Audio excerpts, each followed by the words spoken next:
អាមេរិកដឹកពូជជ្រូកនិងទឹកកាមគោក្របីចូលទីផ្សាររបស់ចិនជ្រូករបស់វិជ្ជបណ្ឌិត May Lemon ដែលជ្រូកនីមួយៗមានតម្លៃចន្លោះពី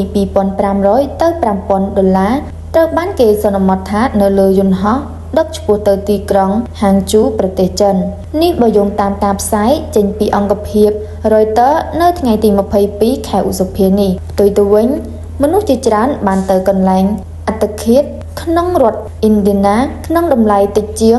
$200ក្នុងតម្លៃជ្រូកមួយក្បាលបន្ទាប់ពីអ្នកទិញចិនបានលុបចោលការទិញរយៈពេលមួយសប្តាហ៍នៅប្រទេសចិនស្របពេលកំពុងសងសឹកប្រឆាំងនឹងពន្ធដាររបស់សហរដ្ឋអាមេរិកប្រទេសចិនគឺជាអ្នកនាំចូលដ៏ធំបំផុតនៃជ្រូកចិញ្ចឹមរបស់អាមេរិកនិងសម្ភារៈសែនបសុសត្វផ្សេងទៀតដូចជាទឹកកាមគោក្របីទីផ្សារនាំចេញពិសេសដែលរកកម្រៃទាំងនេះបាននឹងកំពុងកើនឡើងប៉ុន្តែត្រូវបានស្ងួតហួតហែងចាប់ពីប្រធានាធិបតីអាមេរិកលោក Donald Trump បានចាប់ផ្ដើមសង្គ្រាមពាណិជ្ជកម្មជាមួយទីក្រុងប៉េកាំងទោះជាទីក្រុង Washington និងទីក្រុងប៉េកាំងបានយល់ព្រមផ្អាកការយកពន្ធកាលពីសប្តាហ៍មុនក៏ដោយក៏អ្នកនាំចេញបានទទូចថានយោបាយពាណិជ្ជកម្មដែលមិនអាចទាយទុកជាមុនរបស់លោក Donald Trump បានបណ្ដាលឲ្យក្រុមហ៊ុនរបស់ពួកគេខូចខាតរយៈពេលវែង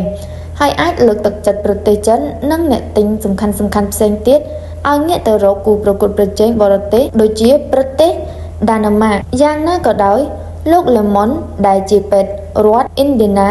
និងជាម្ចាស់កសិដ្ឋានបានលក់ជ្រូកទូទាំងពិភពលោកអស់រយៈពេលជាង30ឆ្នាំមកហើយលោកបានចំណាយពេលជាង1ឆ្នាំដើម្បីធ្វើការលក់ជ្រូកពូជចំនួន$2.4 លាន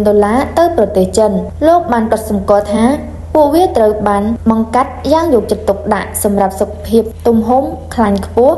ដែលនាំឲ្យមានសាច់រសជាតិយ៉ាងសម្បូរបែបនិងទន់ល្មើយពេលចម្អិន។